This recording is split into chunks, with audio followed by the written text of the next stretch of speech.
Vamos a dar inicio a nuestra actividad del día de hoy y pues vamos a continuar con pues, la enseñanza que estamos recibiendo de parte de Dios a través de su bendita palabra y pues vamos a estar estudiando el día de hoy en el segundo libro de las Crónicas, capítulo 6 en adelante. Y bueno, aquí se nos narra acerca de cómo Salomón bendice a Dios y sobre todo el reconocimiento de la presencia de Dios en la nube. Así exactamente es como viene una oración de dedicación de Salomón, y esto es pues para iniciar las actividades propiamente del templo. Como muchos humanamente reconocemos en esta actualidad, una gran inauguración. ¿Ah? Y dice la palabra de Dios: entonces dijo Salomón, Jehová ha dicho que él habitará en la oscuridad. La nube de la gloria, mis amados hermanos de Dios, pues recordemos que tiene una larga asociación con su presencia y propiamente no se está refiriendo a una oscuridad como a una condición de lo que pudiéramos reconocer una falta de luz, sino nosotros podemos comprender claramente que se refiere a cuando la nube pues provoca, ¿verdad?, una condición en donde no permite de alguna manera el paso de ninguna otra luz. Entonces Dios quiere habitar en esa expresión precisamente, pues en donde la asociación de la presencia de Dios con esa nube de gloria es la que impide cualquier otro tipo de manifestaciones eh, eh, que propiamente le pertenecen solamente a Dios. ¿Ok? Dice la palabra: yo pues he edificado una casa de morada para ti y una habitación en que mores para siempre. Pues aquí lo que vemos es que Salomón, muy acertadamente, sintió que la presencia de la nube significaba que Dios moraba en el templo de una manera especial. Y fíjense bien lo que les voy a comentar. Mientras esto que acabamos de comentar no se convierta en un malentendido supersticioso, es bueno reconocer un lugar especial para ir y encontrarse con Dios. ¿A qué me refiero con esta situación? Nosotros muchas ocasiones pues buscamos un lugar en donde apartarnos, en donde podemos sentir la presencia de Dios, pero no de una manera supersticiosa o en un malentendido supersticioso, que si no es allí, en ningún otro lugar vamos a encontrar a Dios. No. Recuerden que hasta nuestro mismo Señor Jesucristo nos hace la observación de que pues debemos de cerrar la puerta en un lugar apartado y buscar allí la presencia de Dios, ¿verdad? Esto siempre vamos a tener en una idea clara, que no se convierta en una superstición, mis amados. Pero sí es sano que nosotros destinemos un horario, un tiempo, un espacio físico en donde nos sintamos verdaderamente plenos, a gusto, tranquilos, como para que en ese espacio pues busquemos la presencia de Dios. Amén. Es justamente lo que está diciendo Salomón con respecto a lo del templo. Y bueno, miren, aunque nuestro Señor Jesucristo es el Dios encarnado, el templo era una señal clara de que Dios en todo su ser estaba comprometido a vivir entre su pueblo. La encarnación de Dios pues vino en la persona de nuestro Señor Jesucristo, ¿verdad?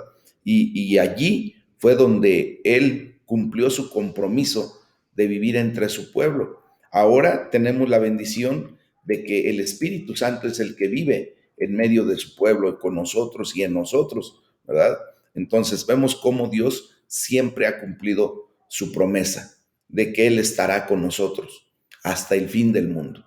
Este tiempo, pues es el tiempo en donde el Espíritu Santo de Dios es el protagonista, ¿verdad? Y en ese sentido, pues nosotros experimentamos la presencia de Dios desde lo profundo de nuestro ser. La palabra de Dios nos sigue mostrando del versículo 3 al 9 cómo Salomón bendice al pueblo y bendice a Dios. Y bueno, aquí hay una serie de expresiones muy particulares. Voy a referirme, por ejemplo, en donde dice quien con su mano ha cumplido lo que prometió con su boca a David mi padre. Fíjense bien cómo Salomón reconoció que el templo pues era el cumplimiento del plan de Dios, específicamente era el cumplimiento del plan de Dios, no era el cumplimiento ni del plan de David y mucho menos era el cumplimiento del plan de Salomón. David y Salomón solamente vinieron a ser instrumentos humanos que Dios utilizó, pero la obra realmente era de Dios y fue de Dios. ¿Ya? Y es nosotros lo que tenemos que comprender que pues solamente Dios quiere utilizar nuestras vidas con nuestras limitaciones, con nuestra condición propia, para cumplir su obra aquí en la tierra. Y nosotros ser, pues solamente esos instrumentos en manos de Dios. Fíjense que la mención de las manos de Dios, literalmente lo que leímos, cumplió con sus manos, pues realmente lo que significa es que las acciones, ¿verdad? Habían cumplido la palabra de Dios. O sea, es como si las manos invisibles de Dios pues estuvieran activas en todas las manos humanas que contribuyeron en el trabajo de construcción. Y por eso pues nosotros podemos decir que no solamente debemos buscar la mano de Dios, que es la acción que Dios realiza, ¿verdad? No debemos nada más buscar pues las manos de Dios para bendición nuestra. Debemos buscar también la palabra de Dios para ver que Dios va a cumplir lo que Él ha prometido. Y entonces así hacemos esa conexión completa, coherente, vívida, de que la palabra de Dios se cumple a través de sus acciones. Y nosotros lo hemos vivido. Nosotros somos testigos fieles de que cuando Dios pone su mano en nuestra vida, ¿verdad? Se cumple su bendita palabra, se cumple lo que Él ha prometido, y eso es lo que debemos extraer de este pasaje bíblico, mis amados. Busquemos la presencia de Dios. Dice después el rey Salomón, de la tierra de Egipto. Bueno, pues volvemos a ver cómo constantemente el pueblo judío recuerda la condición de lo que vivió en el Éxodo. Salomón está otra vez haciendo ese recuerdo, pues aunque había sucedido eso del Éxodo 500 años antes, pues era igual de importante y real para Israel como el día en que sucedió. ¿Por qué? Pues porque simplemente reconocen la gran bendición que tuvieron de parte de Dios, la libertad a la que Dios los trajo. Tú y yo, aunque pasen los años y los años que Dios nos permita estar sobre la faz de esta tierra, tenemos que tener bien claro de dónde el Señor nos sacó, de dónde Dios nos rescató y nos hizo venir para su gloria en una condición de libertad, mis amados. Eso lo tenemos que tener muy, muy presente, porque de esa manera estamos poniendo las cosas en el orden y reconociendo el poderío de Dios y reconociendo que es por la mano de Dios que nosotros ahora somos libres en el nombre de Jesús. ¿Ah? Dice después, hace la referencia cuando vuelve a mencionar, pero tú no edificarás la casa, cuando Dios le hacía esa puntualización al rey David. Bueno, como vemos, aunque Salomón construyó el templo y no fue David, se nos recuerdan las extensivas preparaciones que hizo David para el templo. Recordemos que constantemente se hace esta mención. ¿Por qué? Porque Dios pretende que nosotros sepamos que no es lo que el hombre quiere o pretende hacer, sino es lo que Dios ordena que se haga. David hizo las preparaciones efectivamente para el templo de todas las formas que pudo, a excepción de construirlo. ¿Por qué? Porque justamente Dios le había dicho, pero tú no edificarás la casa. Vemos que aún con eso David estaba completamente feliz, ¿verdad? Con la idea de que el crédito y el honor de construirlo no iban a ser para él, iban a ser para su hijo Salomón. Pero él simplemente honró a Dios al obedecer. Y ahí viene la bendición, mis amados. Esto lo único que hace es confirmar, ¿verdad?, que la descalificación de David no fue por pecado, sino fue por el concepto del reposo de Dios, ¿verdad?, que debe ser considerado como la única y final etapa de la construcción del templo, o sea, por el mandato de Dios, mis amados. Ya del versículo 10 y 11, pues Salomón presenta el templo terminado a Dios y dice la palabra de Dios ahí, versículos 10 y 11. Y Jehová ha cumplido su palabra que había dicho, pues me levanté yo en el lugar de David mi padre y me he sentado en el trono de Israel, como Jehová había dicho. Y he edificado casa a nombre de Jehová Dios de Israel. Y en ella he puesto el arca en la cual está el pacto de Jehová que celebró con los hijos de Israel. Pues aquí vemos cómo Salomón hace la presentación, ¿verdad? Presenta correctamente bien el templo a ese Dios todopoderoso. Y tiene una observación muy correcta, mis amados. Dice, me levanté yo en lugar de David mi padre y me he sentado en el trono de Israel como Jehová había dicho. Aquí vemos cómo el rey Salomón pues reconoció que su sucesión de David en el trono de Israel fue algo muy significativo. Recordemos que él fue el primer rey del pueblo de Israel en seguir a su padre como un monarca hereditario.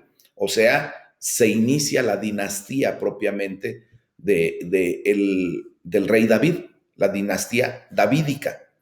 Y de ahí pues vemos cómo ya hemos estudiado respecto a que todos los reyes que se vienen en el reino de Judá, en el reino del sur, pues es la dinastía de David, no así los reyes del reino del norte, del reino de Israel, que constantemente pues se pierde la dinastía, ¿verdad? Fueron varias dinastías de varias familias quienes tuvieron que ocupar el trono para reinar en el norte, en ese reino del norte. Bueno, aquí cuando hace Salomón la expresión de que en ella he puesto el arca, en la cual está el pacto de Jehová, pues vemos que nuevamente la gloria principal del templo era que era el lugar de descanso del arca del pacto.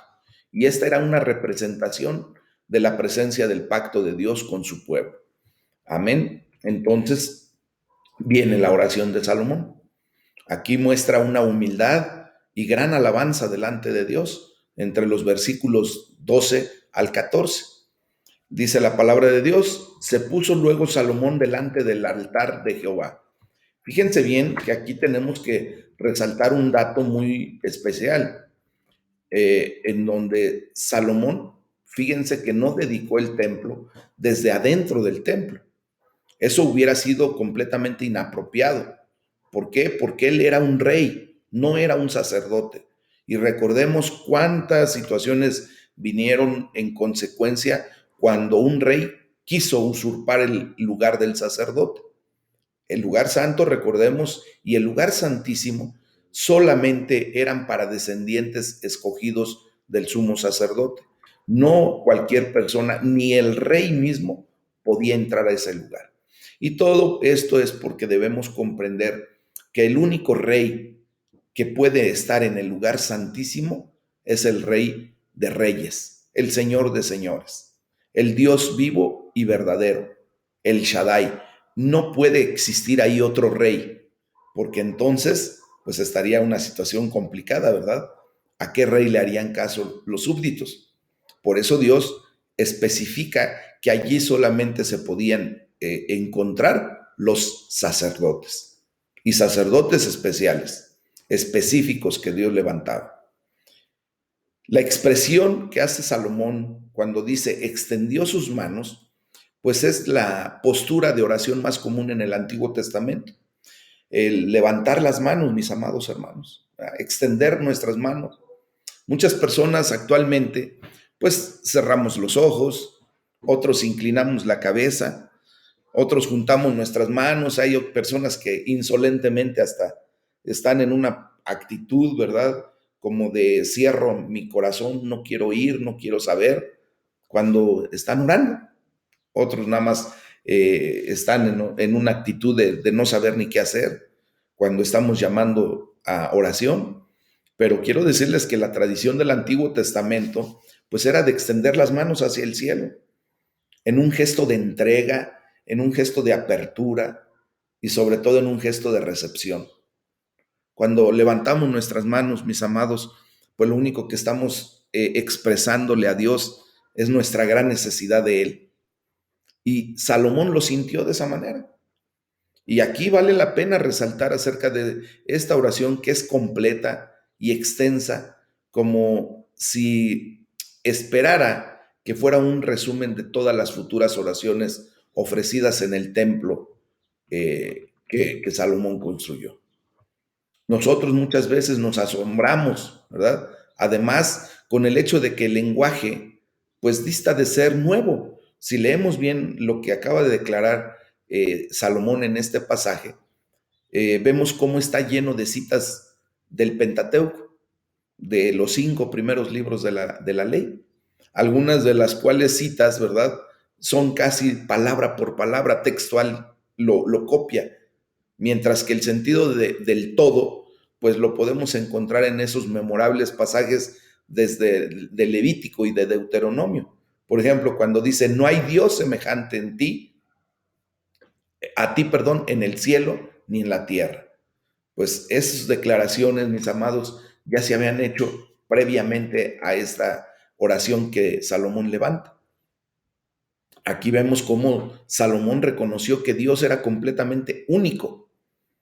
Los falsos dioses de las naciones no podían compararse con el Shaddai de ninguna manera, con el Dios Todopoderoso. ¿Ah? Aunque posteriormente, pues ya hemos hablado de que tristemente Salomón, pues llega hasta la apostasía, ¿verdad? Reconociendo y dándole culto y honra a los dioses de sus esposas. Y bueno, pero aquí en este preciso instante, como era en los inicios del reinado de Salomón, como estaba completamente entregado a Dios, pues está en los caminos correctos, en el camino correcto de Dios. Y entonces, por eso en el versículo entre el 15 y 17, Salomón reconoce a Dios como el que hace y cumple las promesas. Entiende perfectamente bien quién es ese Dios todopoderoso.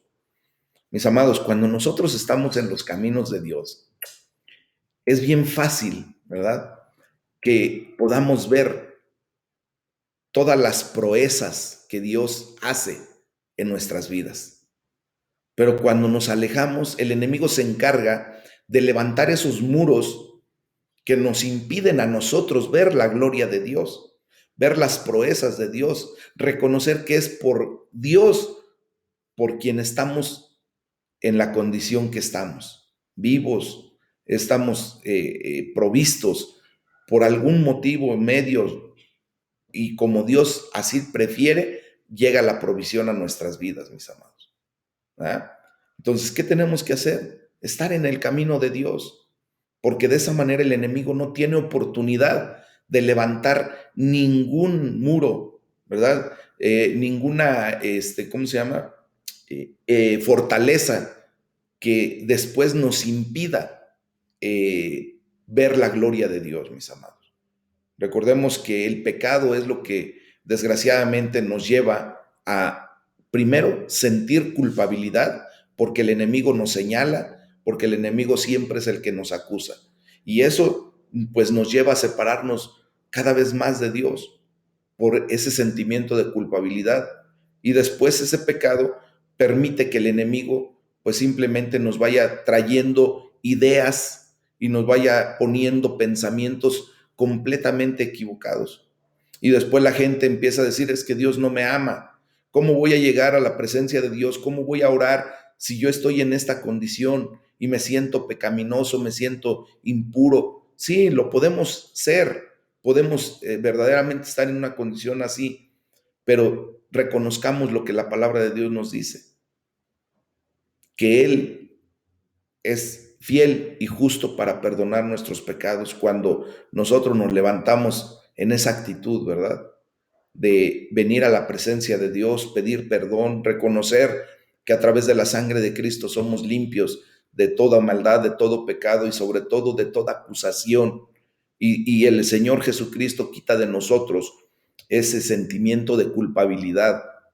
Y entonces Él es el único que puede destruir esas fortalezas, esos muros que el enemigo construyó por la acción de nuestro pecado y ahora en libertad podemos ver nuevamente la gloria de Dios. Y eso es lo que en ese momento está viviendo el rey Salomón. Y por eso dice que has guardado, ¿ya? Les digo, reconoce a Dios como el que hace y cumple las promesas. Y dice el versículo 15, que has guardado a tu siervo David, mi padre, lo que le prometiste. ¿Ya? Tú lo dijiste con tu boca y con tu mano lo has cumplido, como se ve en este día. Bueno, mis amados, cuando dice el rey Salomón, con tu mano lo has cumplido, primeramente lo que está haciendo es agradecer y alabar a Dios por lo que Él, ¿verdad?, ha cumplido de promesas desde el pasado, desde todos los tiempos.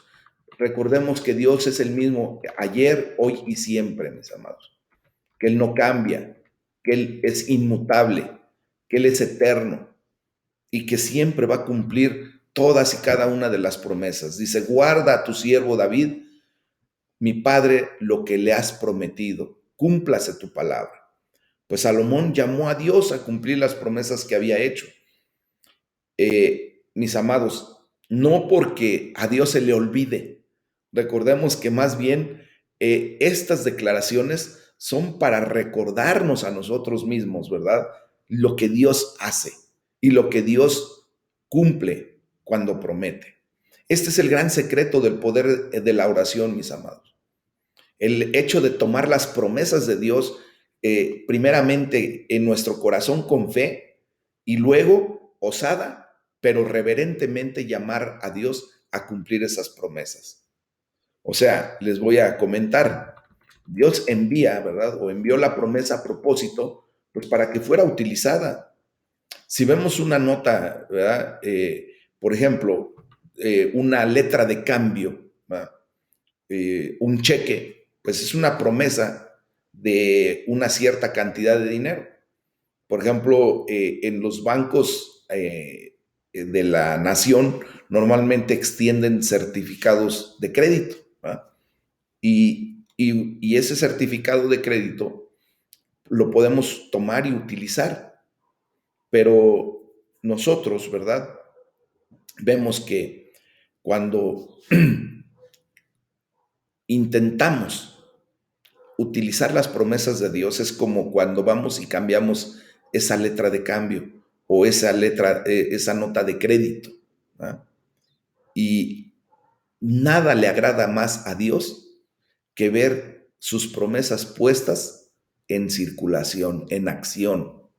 Le encanta que nosotros, como sus hijos, estemos mencionando sus promesas y que podamos decir como David, como Salomón, como esos grandes hombres de la Biblia, podamos decir, Señor, así como tú lo has dicho, así como tú lo has prometido, hágase tu voluntad.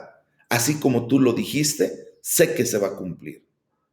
Y déjenme decirles, mis amados hermanos, que esto glorifica a Dios, que utilicemos sus promesas, que utilicemos su palabra para hacer efectivo lo que Dios prometió. ¿Y saben por qué? ¿Por qué le damos toda la gloria a Dios cuando reclamamos sus promesas, cuando reconocemos que es de la boca de Dios que salió esa promesa? Porque le estamos diciendo al enemigo en quién verdaderamente estamos confiando. Cuando tú te levantas en oración y reclamas sanidad para tu persona y dices, Padre, tú lo prometiste. Isaías 53:5 es claro y tú dijiste en esa palabra que por las llagas de Jesucristo yo soy sano en el nombre de Jesús. Arrebato esa promesa. Cumple esa promesa en mi vida, Señor. Ahí lo que estamos haciendo, mis amados, es recalcarle al enemigo que nosotros nos apropiamos de la palabra de Dios, que es para nosotros y que fue dada por nosotros. Amén. O sea, fue dada por Dios para nosotros, por nosotros mismos, por la acción que Dios quiere traer a nuestras vidas. Este tipo de oración, mis amados hermanos, se apodera de la promesa de Dios. Solo porque Dios prometa no significa que ya poseamos. Acuérdense, las promesas son puestas en el tendedero. Lo he explicado en muchas ocasiones. Esas promesas que Dios ha dado, esas bendiciones que Dios ha puesto en un tendedero es para que tú y yo arrebatemos, para que tú y yo las tomemos. Estas oraciones nos permiten ir y descolgar las promesas de Dios de ese tendedero. Miren, a través de una oración de fe como esta, pues Dios promete y nosotros nos apropiamos. Recuerden lo que la palabra de Dios nos enseña, que el reino de los cielos sufre violencia y solo los valientes lo arrebatan. Arrebatemos el reino de los cielos, mis amados. Si no nos apropiamos en fe y por fe, pues la promesa de Dios se quedará allí sin reclamar, se quedará ahí colgada. Y habrá alguien que venga y la reclame y diga, esto es mío. ¿Se han dado cuenta por qué en muchas ocasiones yo les pido que cuando escuchemos una declaración poderosa de la palabra de Dios, cuando es una predicación, cuando es una enseñanza, no te quedes callado? Allí es cuando entra el amén, así sea. En el nombre de Jesús yo la arrebato, yo la tomo. Yo no me quiero perder de esta bendición. Esta promesa es para mí. Eso es lo que tenemos que hacer, mis amados. Y esto es lo que tenemos que aprender de este pasaje bíblico. De los versículos 18 al 21, Salomón le pide a Dios que more en ese lugar y honre a quienes lo buscan allí. ¿Ah?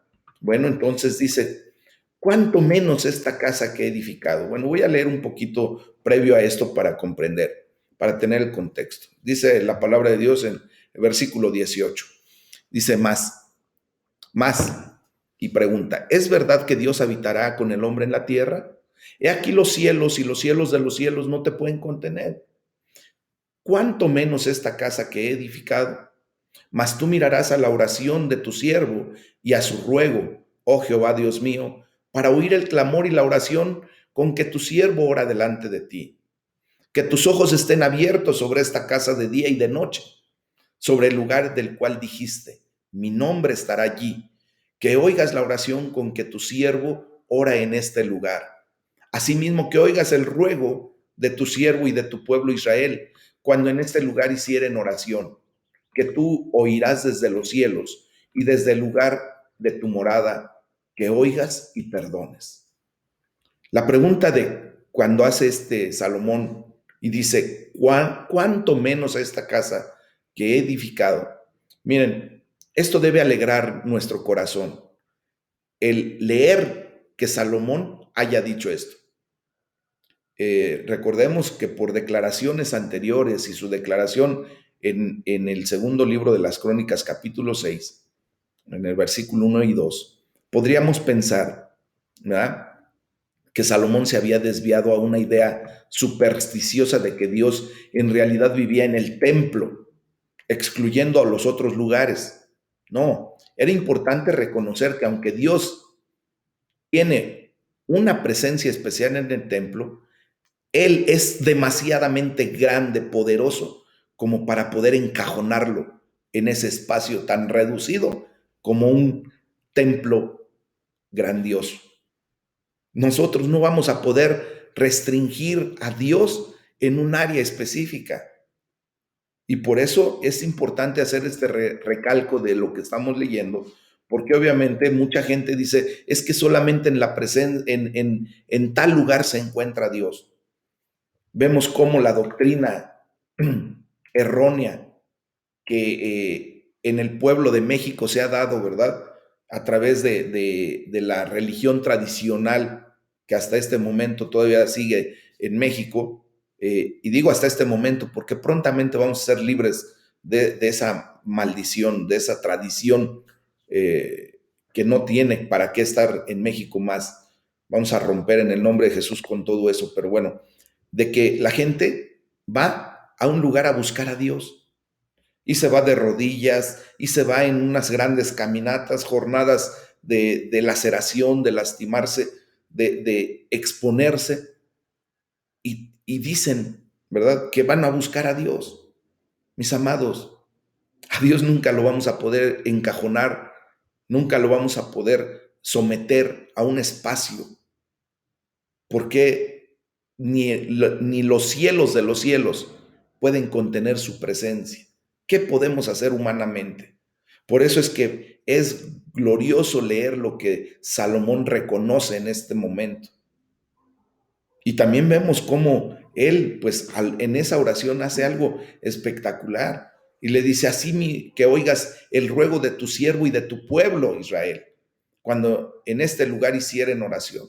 Bueno, pues aquí Salomón está pidiendo a Dios que incline su oído no solamente hacia el rey Salomón, y que sino que también lo haga hacia el pueblo cuando oren. En ese tiempo, pues desde el templo. Ahora sabemos que ustedes y yo somos el templo del Espíritu Santo de Dios. Y esta oración, pues recae en nuestra persona.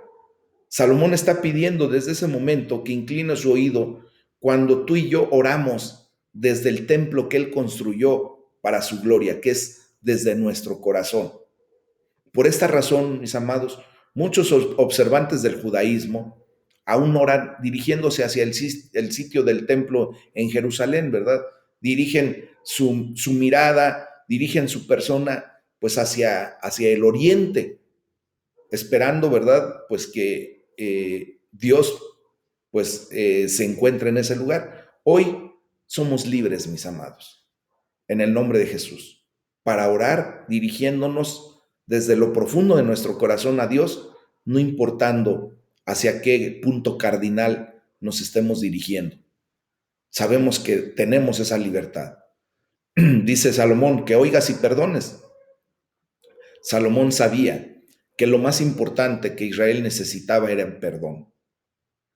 Lo más importante que ustedes y yo necesitamos de Dios es el perdón, porque el perdón es lo único que nos permite estar en la presencia de Dios. Es lo único que nos limpia de toda maldad, de toda injusticia, de todo pecado. Es lo único que nos lava, ¿verdad? El perdón que viene por el mérito de nuestro Señor Jesucristo en la cruz del Calvario. La sangre de Cristo tiene poder para perdonar nuestras vidas y para poder darnos el acceso con seguridad, con confianza, hasta el mismo trono de la gracia, hasta ese lugar santísimo. Y esta era la respuesta más grande que Israel podía esperar de Dios al orar. Esta es la respuesta más grande que tú y yo podemos esperar de Dios cuando levantamos nuestra oración, el perdón. Amén. Jesucristo ya lo hizo posible para nuestras vidas. Solamente es reconocer, arrebatar esa bendición, arrebatar esa realidad que Cristo trajo a nuestras vidas. Muchas personas, aún siendo cristianas, aún teniendo ya tiempo en el Señor, tristemente se dejan robar por el enemigo la bendición del perdón. ¿Y qué es lo que sucede, mis amados? Pues que desgraciadamente todavía siguen cargando el peso de su culpa, porque en muchas ocasiones no han arrebatado la bendición del perdón y se queda allí y siguen ellos cargando la culpa y siguen sintiendo ese peso de la acusación. Seamos libres, mis amados. Del versículo 22 al 23, Salomón le está pidiendo a Dios que escuche cuando su pueblo pues haga un juramento en el templo. Y dice la palabra de Dios, si alguno pecare contra su prójimo y se le exigiere juramento y viniere a jurar ante tu altar en esta casa, tú oirás desde los cielos y actuarás y juzgarás a tus siervos dando la paga al impío, haciéndole recaer su proceder sobre su cabeza y justificando al justo al darle conforme a su justicia. Bueno, esta expresión de y viniera a jurar ante tu altar en esta casa, miren, los terrenos del templo eran utilizados como un lugar para verificar y autorizar los juramentos. Eso era lo que acostumbraban en la tradición judía, mis amados. Cuando había una disputa y era la palabra de uno contra el otro, pues Salomón pidió que el templo fuera un lugar por el cual se pudieran jurar adecuadamente, ¿verdad? Entonces, en ese sentido, bueno, pues vemos cómo la condición pues está en esa situación. Tenían ese tipo de manifestaciones en aquellos tiempos. Y le dice Salomón, tú oirás desde los cielos y actuarás y juzgarás a tus siervos. Salomón le pidió a Dios, que podía ver lo que el hombre no puede ver, que conoce el corazón oculto del hombre, le pidió que hiciera cumplir los juramentos desde el cielo. O sea, que justamente él pusiera su mano, ¿verdad? Con poder y con autoridad. Y esto pues viene solamente en una condición de cuando pues Dios redarguye el corazón del hombre, ¿verdad? Y lo pone en el lugar que le corresponde. Entre los versículos 24 y 25 vemos cómo dice la palabra de Dios que escucha cuando tu pueblo sea derrotado. Fíjense bien. Y dice la palabra ahí en el versículo 24, si tu pueblo Israel fuere derrotado delante de los enemigos, quiero decirles que muchas veces en la historia de ese pueblo, pues obviamente Israel sufrió derrotas y pues solo podía clamar a Dios, ¿verdad? Y era aún peor cuando la derrota era porque habían prevaricado contra el mismo Señor, cuando habían pecado en contra de Dios y que Dios los había entregado en las manos de sus enemigos. Eso ya lo hemos leído y estudiado. Esa expresión de y Jehová los entregó en las manos de sus enemigos era porque simplemente Dios había hecho juicio en contra del pecado de lo que habían hecho los israelitas. Y entonces, pues ahí venía la derrota, ¿verdad? Pero dice ahí la palabra de Dios, y se convirtiere y confesare tu nombre y rogare delante de ti en esta casa, tú oirás desde los cielos. Miren, esto de tú oirás desde los cielos, no lo tomemos como una orden de parte de Salomón, sino recordemos que él lo está haciendo en una plegaria, en una rogativa, en una petición, en esa oración en donde le está pidiendo a Dios algo. Y le está pidiendo que por favor, si lo vemos desde nuestro mexicanismo, que por favor escuche desde los cielos. Bueno, Salomón le pidió a Dios que escuchara a un derrotado pero humilde y penitente Israel. Y Dios respondió a esta oración de Salomón y perdonó y restauró a su pueblo derrotado cuando ellos se acercaron en humilde arrepentimiento. ¿Ah? De los versículos 26 al 31 se nos enseña de cómo le pide a Dios que escuchen los tiempos de plaga y hambre.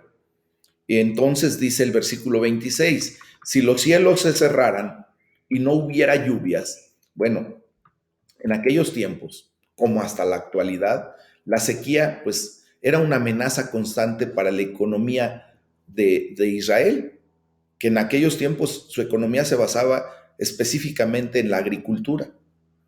Obvio, si no había lluvia, pues no había comida, no había economía y todo se frenaba.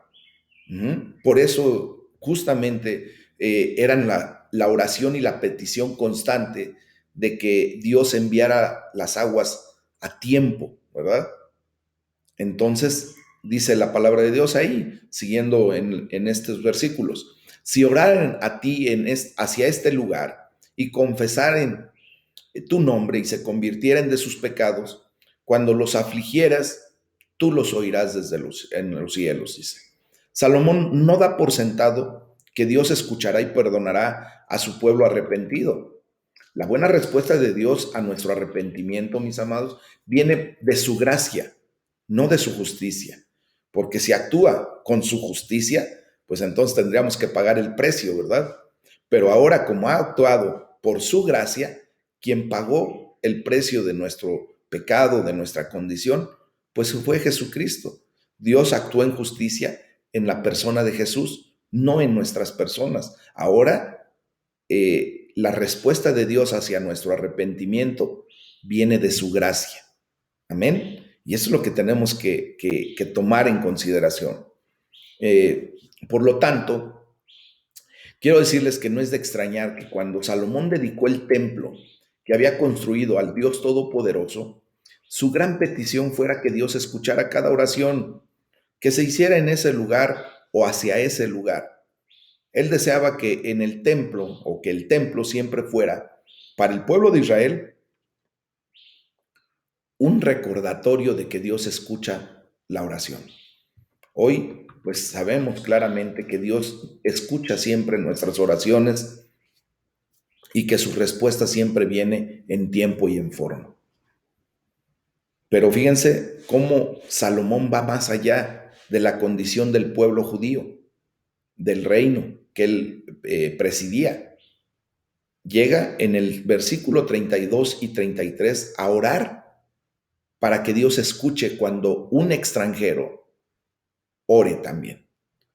Dice ahí, fíjense bien, cómo dice el versículo 32, y también al extranjero que no fuere de tu pueblo Israel, que hubiera venido de lejanas tierras a causa de tu gran nombre y de tu mano poderosa y de tu brazo extendido, si viniera y orara hacia ti, hacia esta casa, tú oirás desde los cielos, desde el lugar de tu morada, y harás conforme a todas las cosas por las cuales hubiere clamado a ti el extranjero, para que todos los pueblos de la tierra conozcan tu nombre y te teman así como tu pueblo Israel, y sepan que tu nombre es invocado sobre esta casa que yo he edificado. Entonces vemos aquí que también está orando por el extranjero. ¿Ah? El templo estaba en Israel, pero siempre se tuvo la intención de que fuera una casa de oración, pues para todas las naciones. En Isaías 56, versículo 7, así nos lo muestra. Dios se expresó a toda la humanidad a través del pueblo de Israel. Ahora el pueblo de Israel pues también hacía esa justa petición, ¿verdad? De que esa casa, ese templo, esa casa de oración fuera también para todas las naciones. Dios quería que el atrio de los gentiles fuera un lugar donde las naciones pudieran venir a orar. Hoy le damos la gloria a Dios porque, ¿verdad? Pues simplemente nosotros ahora tenemos acceso al trono de la gracia porque toda esta condición física ya fue puesta en el orden que debía ser. Vemos, por ejemplo, en Mateo 21:13, cómo la violación de ese principio hizo enojar mucho a nuestro Señor Jesús. ¿Recuerdan cuando fue al templo y encontró que los atrios exteriores de ese templo, ¿verdad?, que era el único lugar a donde las naciones gentiles podían ir y orar, porque ellos no podían tener acceso más allá, más adentro, ¿verdad? Y fíjense que encontró que en ese lugar ya era una casa más de cambio de monedas, de economía, que una casa de oración. Y por eso expulsó a los cambistas y a los mercaderes.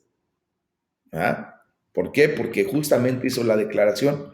Se dijo que esta casa era mi casa de oración y ustedes la han convertido en un lugar de desorden, ¿verdad? Y así es como nuestro Señor Jesús pone las cosas en el orden correcto. Bueno, vemos que dice Salomón que si algún extranjero viniera y orara, ¿verdad?, Dios lo oiría desde los cielos. Salomón le pidió a Dios que escuchara la oración del extranjero por un impulso misionero. ¿Verdad? Él sabía que cuando Dios respondía misericordiosamente a las oraciones de todas las personas, judías o no judías, de los extranjeros, pues acercaba a todas esas personas de otras naciones al Dios de todas las naciones. Fíjense cómo es la cosa, ¿verdad? Entonces, lo que es especialmente notable es que ahora los extranjeros podían conocer y temer a Dios, así como el pueblo de Israel. Por lo tanto, la esperanza de equidad en oración, pues era raramente expresada en el Antiguo Testamento. Incluso los discípulos más cercanos de nuestro Señor Jesús encontraban muy difícil el cumplimiento de esa equidad en adoración. Pero recuerden que por eso Jesucristo viene y ya rompe con ese estigma, con esa marca que los judíos querían que prevaleciera por siempre. Y por eso en Jesucristo no hay acepción de personas. Por eso en Jesucristo tú y yo podemos venir hasta el trono de la gracia, aun si nuestra ascendencia no es judía, ¿verdad? Entonces, eso es lo que tenemos que resaltar en este momento. Cristo vino a darnos esa bendición y podemos aprovecharla, mis amados. De verdad, reclamemos lo que Cristo ganó para nosotros. Echemos mano de la vida eterna en Cristo Jesús. Amén. Y por último, ya entre los versículos del 34 al 39, sigue la oración de Salomón y le dice, escucha cuando tu pueblo salga a la batalla y ore desde la cautividad. Dice la palabra de Dios ahí en el versículo 34, si tu pueblo saliere a la guerra contra sus enemigos por el camino que tú le enviares, bueno, pues aquí vemos cómo Salomón oró con la idea de que Dios respondería las oraciones por victoria hechas en tierras extranjeras en dirección al templo, pero solo cuando pelearan porque Dios los envía. Esta no era una petición general por bendición por cada aventura militar. Recordemos que Dios era el que orientaba, ¿verdad? Daba esa directriz al pueblo si debían o no pelear. Y les daba hasta las estrategias. Y por eso Dios, pues, quería que todos los reyes siempre estuvieran atentos a su voz. Hoy te quiero decir que Dios no te manda en todo momento a pelear, no te manda a salir, ¿verdad? En cualquier situación. Recuerda que nosotros tenemos que esperar la dirección de Dios. Solamente Dios es el que te puede mover y el que te debe mover a cierto tipo de acciones o actividades, mis amados. Muchas veces nosotros tomamos las decisiones por nuestra cuenta y por eso desgraciadamente vienen derrotas, vienen situaciones críticas y luego ya nada más volteamos a ver a Dios y le decimos, Señor, pues lo hice en tu nombre, pero Dios con la mano en la cintura te puede decir cuándo te envié, cuándo te di esa orden. Entonces, ¿qué tenemos que hacer? Siempre esperar la voz de Dios. Mis amados, hay gente que se mueve de congregación en congregación argumentando que porque Dios así se lo dijo. Y después vemos la realidad y vemos cómo desgraciadamente se desmoronan espiritualmente porque Dios no respalda lo que Dios no dijo. Amén. Entonces seamos muy claros en ese sentido, mis amados. Y le dice el rey Salomón, si pecaren contra ti, pues no hay hombre que no peque, porque hasta lo pone bien específico, ¿verdad? Pues esta es una declaración sucinta del Nuevo Testamento, del principio declarado con más claridad allí en Romanos 3:23, que dice, por cuanto todos pecaron y están destituidos de la gloria de Dios, pues justamente es esto, ¿verdad? El sentido de que el pecado es omnipresente, domina, resumido en una de las más claras declaraciones bíblicas acerca de la universalidad del pecado. No hay nadie que no peque. Ahí véanlo en el verso 36. No se puede dar mayor indicación de la necesidad de un lugar donde la expiación y el perdón puedan ser dados. Y eso lo encontramos en Cristo, mis amados. Dice Salomón, si se convirtieran y oraran a ti en la tierra de su cautividad. Bueno, también Salomón le está pidiendo a Dios que escuchara la oración de Israel desde la cautividad en una tierra lejana. Esto reconocía que el Dios del templo podía responder oraciones hechas aún muy lejos del templo. Y bueno, ya por último, entre los versículos 40 y 42, se nos da la conclusión y le dice, Dios, haz morada entre nosotros. Entonces esa oración termina con una petición muy concreta y correcta. Dice, oh Jehová Dios, levántate ahora para habitar en tu reposo, tú y el arca de tu poder. Esta conclusión en la oración, mis amados, tiene también la expresión de lo que se dijo ahí en Números 10, versículos 35 y 36.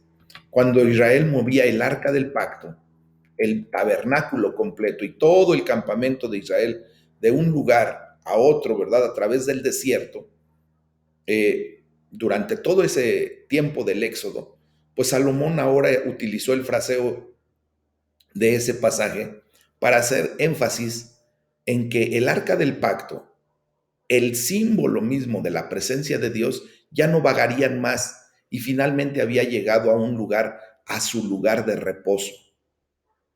Amén.